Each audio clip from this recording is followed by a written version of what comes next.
Halo semuanya, perkenalkan nama saya Arnoldus Johnson. Saya kelas 10C.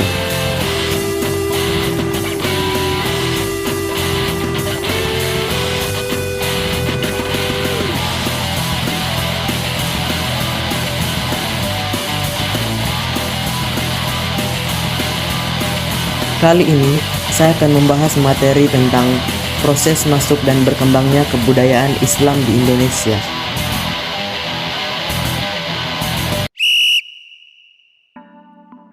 Bagian pertama, teori masuknya Islam di Indonesia.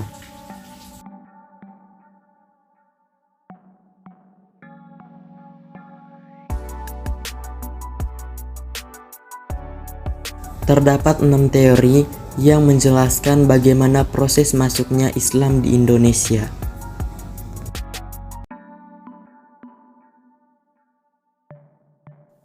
Pertama, teori Gujarat.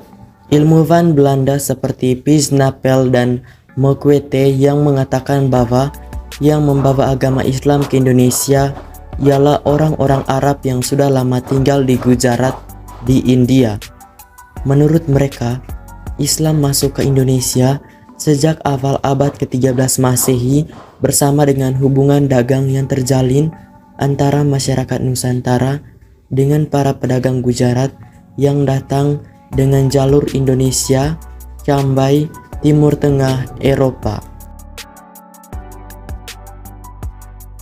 Snow Kurgronje yang juga sebagai ilmuwan Belanda berpendapat bahwa hubungan dagang Indonesia dengan orang-orang Gujarat telah berlangsung lebih awal dibanding dengan orang-orang Arab.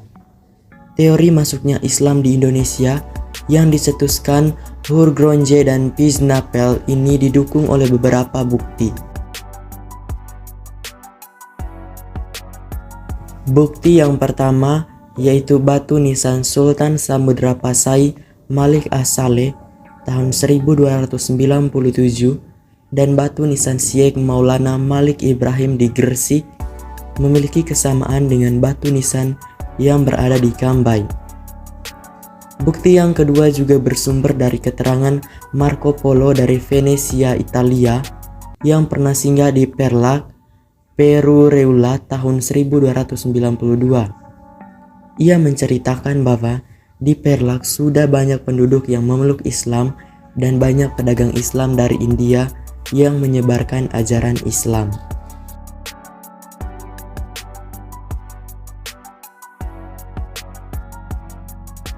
Yang kedua, teori Persia. Umar Amir Hussein dan Husain Dejaja Diningrat sebagai pencetus sekaligus pendukung teori Persia menyatakan bahwa Islam yang masuk di Indonesia pada abad ke-7 Masehi adalah Islam yang dibawa oleh kaum Shia Persia. Teori ini didukung adanya beberapa bukti pembenaran di antaranya. Yang pertama, peringatan 10 Muharram atau Asyura atas meninggalnya Hasan dan Hussein, cucu Nabi Muhammad, yang sangat dijunjung oleh orang Syiah atau Islam Iran. B. Di Sumatera Barat, peringatan tersebut disebut dengan upacara tabwik atau tabut.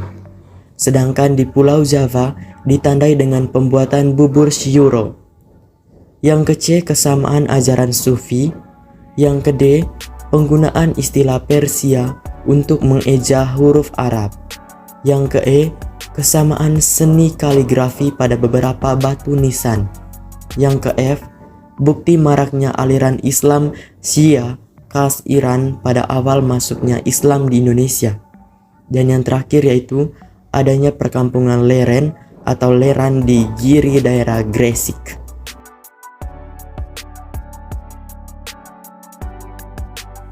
Yang ketiga, teori Makkah. Teori Arab atau teori Makkah menyatakan bahwa proses masuknya Islam di Indonesia berlangsung saat abad ke-7 Masehi. Islam dibawa para musafir Arab Mesir yang memiliki semangat untuk menyebarkan Islam ke seluruh belahan dunia. Tokoh yang mendukung teori ini adalah Van Leur, Anthony H. Jones, T.V. Arnold, Buya Hamka, Naqib Al-Attas, Kaiser M. Yunus Jamil, dan Crawford.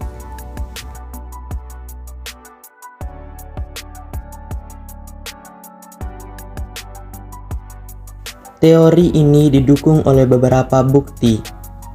Bukti pertama, pada abad ke-7 yaitu tahun 674, di pantai barat Sumatera sudah terdapat perkampungan Islam atau Arab dengan pertimbangan bahwa pedagang Arab sudah mendirikan perkampungan di kanton sejak abad ke-4. Hal ini juga sesuai dengan berita Cina. Bukti yang kedua, kerajaan Samudra Pasai menganut aliran mazhab Syafi'i, di mana pengaruh mazhab Syafi'i terbesar pada waktu itu adalah Mesir dan Mekah, sedangkan Gujarat atau India adalah penganut mazhab Hanafi. Dan bukti yang ketiga yaitu adanya penggunaan gelar Al-Malik pada raja-raja Samudra Pasai yang hanya lazim ditemui pada budaya Islam di Mesir.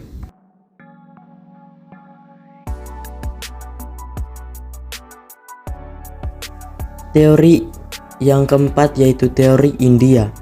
Teori ini dikemukakan oleh Thomas W. Arnold dan Orison. Menurut teori ini, Islam datang ke Indonesia melalui Coromandel dan Malabar, India. Dasar teori ini adalah ketidakmungkinan Gujarat menjadi sumber penyebaran Islam ketika itu. Alasannya, Gujarat belum menjadi pusat perdagangan yang menghubungkan antara wilayah Timur Tengah dengan wilayah Nusantara. Pendapat bahwa Gujarat sebagai tempat asal Islam di Nusantara mempunyai kelemahan-kelemahan tertentu. Kelemahan itu ditemukan oleh Morrison.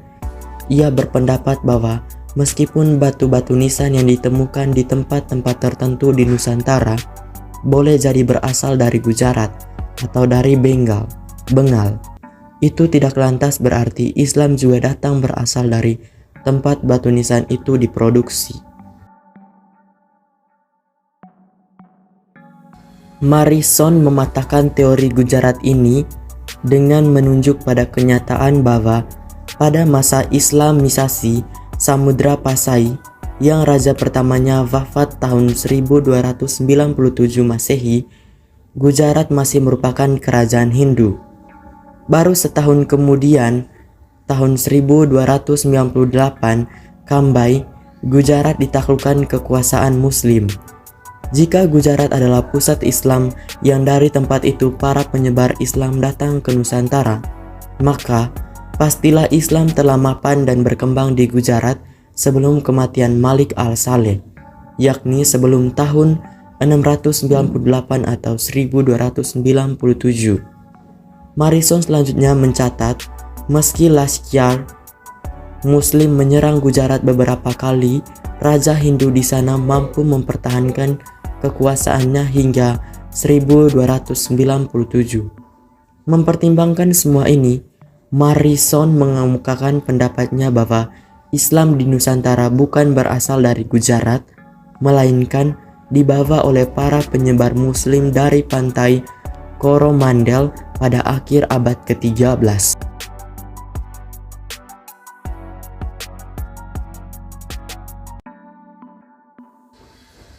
Yang kelima, teori Bangladesh. Teori Bangladesh dikenal juga dengan nama teori Bengali, dikemukakan oleh S.K. Fatimi. Teori ini mengemukakan bahwa Islam datang di Nusantara berasal dari Benggili. Teori ini didasarkan atas tokoh-tokoh terkemuka di Pasai adalah orang-orang keturunan dari Bengali. Menurut beberapa pendapat, berdasarkan teori Bengali, berarti Islam masuk ke Indonesia pada abad ke-11 Masehi. S.K. Fatimi berpendapat bahwa mengaitkan seluruh batu nisan yang ada di Pasai, termasuk batu nisan Maulana Malik al-Saleh, dengan Gujarat adalah keliru. Menurut penelitiannya, bentuk dan gaya batu nisan Malik al-Saleh berbeda sepenuhnya dengan batu nisan yang terdapat di Gujarat dan batu-batu nisan lain yang ditemukan di Nusantara. Fatimi berpendapat bentuk dan gaya batu nisan itu justru mirip dengan batu nisan yang terdapat di Bengal. Oleh karenanya, seluruh batu nisan itu hampir dipastikan berasal dari Bengal. Dalam kaitan dengan data artefak ini, Fatimi mengkritik para ahli yang mengabaikan batu nisan Siti Fatimah bertanggal 475 atau 1082 yang ditemukan di Leran, Jawa Timur.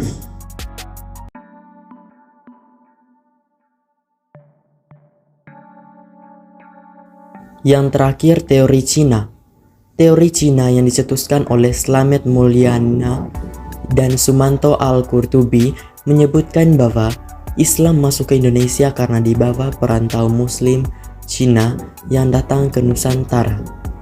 Teori ini didasari pada beberapa bukti, yaitu yang pertama, fakta adanya perpindahan orang-orang Muslim Cina dari Canton ke Asia Tenggara, khususnya Palembang pada abad ke-879 Masehi. Yang kedua, adanya masjid tua berarsitektur Cina di Jawa. Yang ketiga, raja pertama Demak yang berasal dari keturunan Cina, Raden Patah. Yang keempat, gelar raja-raja Demak yang ditulis menggunakan istilah Cina. Dan yang terakhir yaitu catatan Cina yang menyatakan bahwa pelabuhan-pelabuhan di Nusantara pertama kali diduduki oleh para pedagang Cina.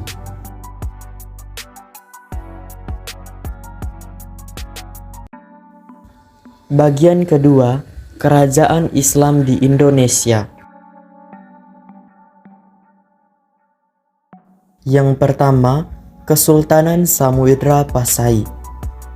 Samudra Pasai adalah kerajaan pertama yang bercorak Islam di Indonesia.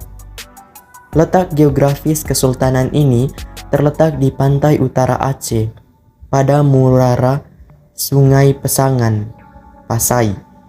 Pada muara sungai tersebut terdapat dua kota, yaitu Samudra dan Pasai. Letaknya yang strategis membuat Samudra Pasai menjadi berkembang sebagai kesultanan maritim dan menjadi bandar transit. Kesultanan Samudra Pasai mengalami kemunduran setelah mendapatkan serangan dari Majapahit yang memiliki ambisi untuk menyatukan Nusantara.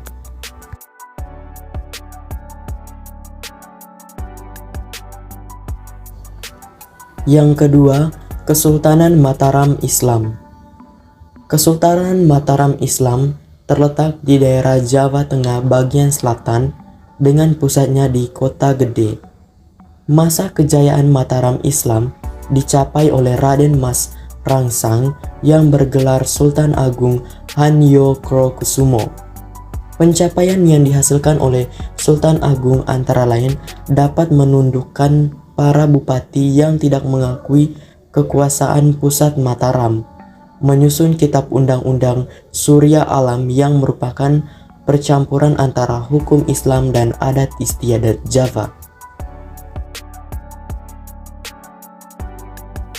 Yang ketiga, Kesultanan Demak. Raja pertama dari pendiri Kesultanan Demak ialah Raden Patah. Perekonomian Kesultanan Demak berkembang pesat dalam dunia maritim. Peninggalan dari Kesultanan Demak berpadu sempurna dengan budaya asli masyarakat setempat. Masjid Agung Demak adalah peninggalan dari para wali yang menggunakan gaya asli Indonesia, yaitu atapnya bertingkat 3 dan memiliki pendapa.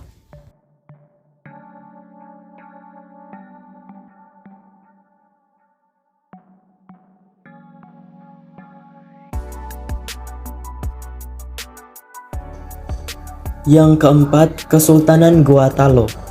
Kesultanan Gua-Talo merupakan dua kerajaan Islam yang memiliki hubungan baik dan terletak di Sulawesi Selatan.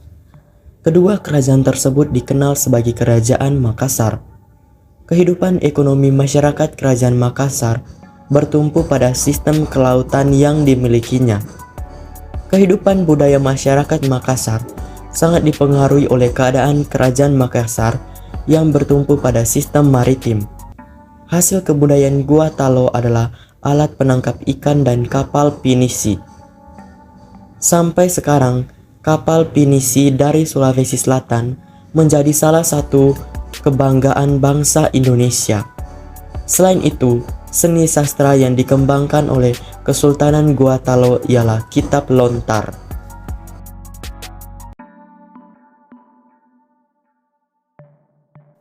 Yang kelima, Kesultanan Aceh. Kedudukan Kesultanan Aceh terletak strategis yang berada di Selat Malaka. Masa kejayaan Kesultanan Aceh dicapai pada pemerintahan Sultan Iskandar Muda. Kesultanan Aceh mengalami kemunduran yang disebabkan oleh beberapa faktor. Salah satunya adalah Kesultanan Aceh mengalami kekalahan dengan perang melawan Portugis di Malaka yang memakan banyak korban jiwa dan harta benda.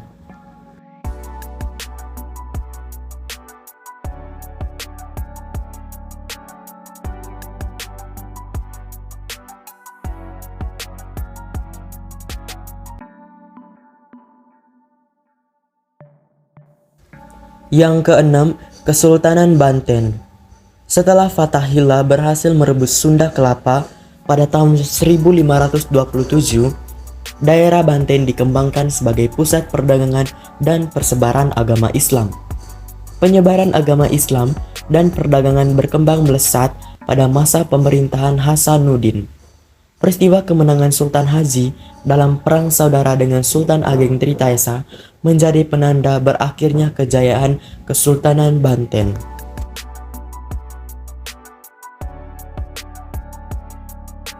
Yang terakhir, Kesultanan Ternate dan Tidore di Maluku.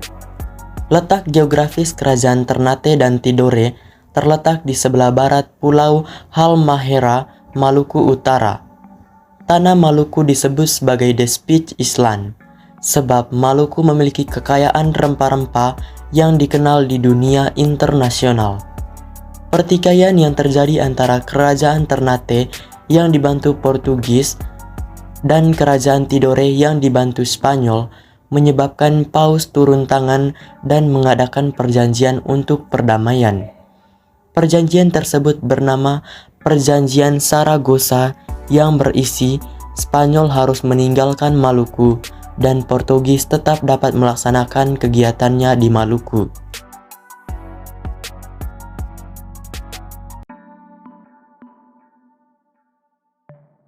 Oke semuanya, itu saja materi tentang proses masuk dan berkembangnya kebudayaan Islam di Indonesia yang dapat saya jelaskan dan saya bahas. Semoga bermanfaat untuk kita semua.